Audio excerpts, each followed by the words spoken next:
Bien le bonjour à tous, bienvenue sur Zorican Spoke. Zorican Spoke est une chaîne dédiée à l'actualité sportive, au soccer notamment. Pour les autres, on va dire le football.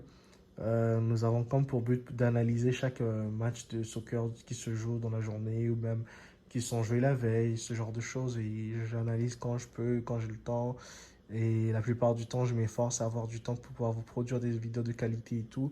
Donc, si tu es nouveau sur cette chaîne, écoute, n'oublie pas de t'abonner. D'abord de visionner la vidéo et ensuite tu t'abonnes, tu commentes et tu peux mettre un pouce bleu ou un commentaire si tu as quelque chose à dire. Et moi, je me ferai toujours un plaisir de te répondre et tout là dans les plus brefs délais en fait. Et quant à ceux qui sont abonnés à cette chaîne, en tout cas, je vous remercie encore du fond du cœur. Merci, merci pour les encouragements. Merci pour la force que vous me donnez chaque jour de pouvoir vous produire des vidéos de qualité et des vidéos exceptionnelles en fait. Sans plus tarder, aujourd'hui, nous allons aborder la thématique du match ayant opposé Newcastle à Manchester City et nous allons aussi parler du match ayant opposé Leeds à Chelsea. Comme analyse, premièrement, la rencontre de Newcastle contre Manchester City, je trouve que c'était une très très bonne rencontre. Une rencontre franchement qui était riche hein, parce que la rencontre était comme une rencontre sans à l'heure, il y avait comme pas de repos, c'était franchement du tic-tac là, il y avait le tiki-taka de Guardiola, mais c'était franchement une rencontre à l'anglaise comme on aime dire. Ça me rappelle un peu les rencontres que je suivais à l'époque, Chelsea-Liverpool en demi-finale Champions League, quart de finale Champions League, des rencontres sans à l'heure quoi, donc ce genre de choses. Et aujourd'hui on a pu voir un beau match de Première League encore une fois de plus parce que ces derniers temps, les matchs de Première Ligue étaient comme devenus un peu voilà, nonchalant, un peu nul, un peu frustrant parce que quand City joue, ça veut dire que City va gagner 5-0, des 6-0. Mais aujourd'hui, ça n'a pas été le cas. Aujourd'hui, City a croisé une équipe de Newcastle valeureuse, une grande équipe de Newcastle portée par un homme, Alain Saint-Maximin, qui est un grand joueur qu'on ne présente plus.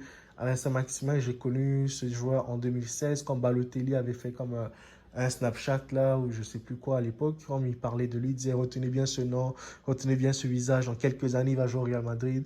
Donc c'est un joueur pour moi qui est franchement efficace. Aujourd'hui, il a pu encore démontrer son talent, même si cette année, Newcastle, je pense qu'il peut jouer les premiers rôles en Première Ligue cette année.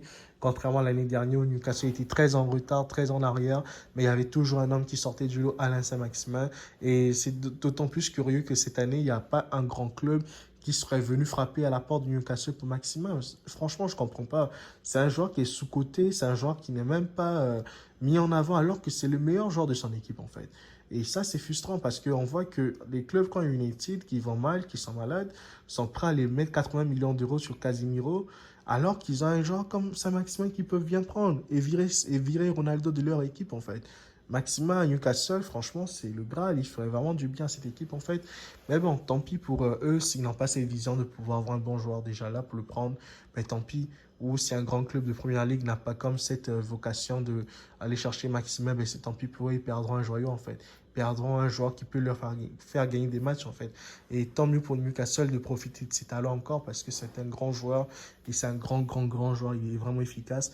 On a vu que c'était vraiment une rencontre animée parce que le match s'est terminé par 3 buts partout. Mais je pense que Newcastle aurait pu gagner cette rencontre. Moi, je suis d'autant plus frustré parce que je pense que Newcastle avait toutes les cartes en main de gagner cette partie. Je n'ai pas compris comment est-ce qu'ils se sont fait avoir pour que Erling Haaland réduise le score et que Bernardo Silva marque ce troisième but. Je n'ai pas compris parce que franchement, Newcastle avait le match en main. Ils maîtrisaient la rencontre. Ils étaient forts au milieu de terrain. En défense, le gardien Pickford était vraiment efficace. Non, Nick Pope. Pickford, c'est Everton. Nick Pope était vraiment efficace aujourd'hui. Franchement, j'ai même pas compris comment est-ce que City est revenu au score, en fait. Moi, ça m'a vraiment énervé. Mais bon, c'était une très bonne rencontre, une rencontre passionnante. J'en entends davantage des deux équipes, en fait, que les prochaines rencontres puissent être encore de ce niveau-là. Parce que quand ces équipes jouent de ce niveau, je pense pas qu'il y ait une équipe en Angleterre qui pourrait les arrêter, quoi. Franchement, que ce soit Newcastle, que ce soit City, je pense pas qu'il y aurait une équipe capable de rivaliser avec elle, en fait. Donc, c'était un peu ça pour moi, mon volet Newcastle, Manchester City. Sans plus tarder, nous allons passer du côté de Chelsea Leeds. Aujourd'hui, franchement, on assiste à l'un des matchs les plus bizarres hein, de Première Ligue depuis un moment, à savoir la défaite de Chelsea 3 buts à 0 contre Leeds. Ce qu'il faut d'abord comprendre dans cette rencontre, ce sont les limites de Thomas Tuchel. Franchement, Thomas Tuchel, c'est un entraîneur ses premières années sont toujours intéressantes parce que La première année, toujours bonne, il est toujours efficace, il a toujours une bonne façon de parler. Mais au bout de 2 ans, 3 ans, pouf, Thomas Tuchel, c'est un entraîneur qui devient nul. Ça là, il n'y a rien à dire là-dessus. Pour moi, Thomas Tuchel, il aura beau dire ce qu'il veut dire, il aura beau se justifier comment, à part chercher la bagarre avec Kanté, il sert à quoi Thomas Tuchel? Franchement, tu perds 3-0 contre Leeds, honestly, hein, franchement. Non, je suis franchement dépassé, je suis franchement découragé de voir que Chelsea va perdre 3-0. Et en plus, la série sur les gâteaux, c'est quoi? C'est Koulibaly qui se fait expulser avec une carton rouge. C'est Edouard Mendy. Franchement, Edouard Mendy, depuis la déception du trophée de meilleur gardien qu'il n'avait pas eu, là, voilà, j'ai l'impression qu'on a fait un nouveau gardien, hein.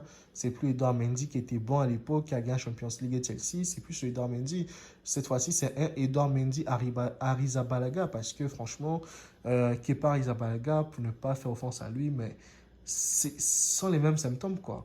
Je pense que Mendy a attrapé le symptôme Arrizabalaga parce que je ne comprends pas comment est-ce qu'un gardien professionnel, un grand gardien du standing d'Edouard Mendy, peut quand même se permettre de faire cette erreur bizarre qui coûte un but, hein, qui donne un but à Leeds pour qu'ils puissent se faire battre, en fait. Je ne comprends pas. Et là, demain, quand Edouard Mendy va prendre le banc de touche, on va dire quoi? On va dire que Thomas Tuchel est mauvais. On va dire que Chelsea ne l'aime pas, que parce que c'est un Sénégalais. Mais dis donc, Edouard Mendy, je sais que tous les clubs font des erreurs. Tous les clubs, tous les gardiens du monde font toujours des erreurs bizarres. Et notamment en Angleterre, mais Edouard Mendy, à ton niveau, au niveau que tu as, Edouard Mendy, tu ne peux pas te permettre de faire ce que tu as eu à faire comme erreur. Ça, c'est franchement une boulette incroyable, Edouard Mendy. Tu dois quand même te ressaisir, il faut te remettre en question, Edouard Mendy. Tu dois revenir plus fort. Tu dois remontrer que tu es le meilleur gardien du monde parce que c'était une fierté de voir Edouard Mendy, meilleur gardien du monde. Mais là, aujourd'hui, je ne peux même pas dire que tu es le meilleur gardien du monde, tellement que tu prends des buts bêtes, hein. La Champions League passée, on a vu comment tu as encaissé des buts stupides. Cette fois-ci, en Première Ligue, tu prends des buts bêtes, des buts évitables. En fait, Edouard Mendy, franchement, il faut retravailler. Je te fais confiance, je sais que tu vas toujours rebondir et que tu vas pouvoir revenir sur tes pas et tu vas redevenir le meilleur gardien que tu étais il y a quelques mois de ça. Ça, ce n'est pas un problème, mais c'est juste ça, Edouard Mendy. En tout cas, vraiment du courage, on te soutient et que cette équipe de Chelsea puisse franchement se relever parce que Chelsea perd 3-0 face à Leeds. Ça, pour moi, c'est un tremblement de terre, c'est un cataclysme, comme on peut dire. Parce que franchement, je ne les voyais pas du tout perdre. Chelsea ne peut pas perdre contre Leeds. Le Leeds de Marcelo Bielsa, il y a quelques temps, qui marchait sur une béquille. On voit franchement l'effet de Jesse Marsch là. Pour moi, Jesse Marsch, c'est pas un entraîneur pour moi qui a vraiment le niveau parce que quand je vois son Leipzig l'année dernière en Champions League, c'était franchement une équipe qui n'était pas si séduisante que ça. Mais bon, aujourd'hui, il arrive à faire des choses à Leeds. Et bon, je lui souhaite franchement le meilleur, qu'il puisse réussir avec son équipe, quoi. Mais que Chelsea se relève parce que Chelsea, je crois, ils doivent aller chercher les places qualificatives encore pour la Champions League et pourquoi pas remporter le championnat ou peut-être de terminer deuxième après si tu es Liverpool. Donc c'est un peu ça. Mais en tout cas, bonne chance à eux et franchement, Edouard Mendy, encore courage à toi et relève-toi et j'espère que tu produiras encore un bon jeu, que tu vas pas perdre ta place de titulaire, que tu restes titulaire à Chelsea parce il faut que tu restes titulaire pour ce club en fait. Allez, quant à moi, si vous avez aimé cette vidéo, je vous dis à très bientôt. N'oubliez pas de liker, partager, commenter cette vidéo et moi je vous dirai toujours merci et à très bientôt les amis. Bye.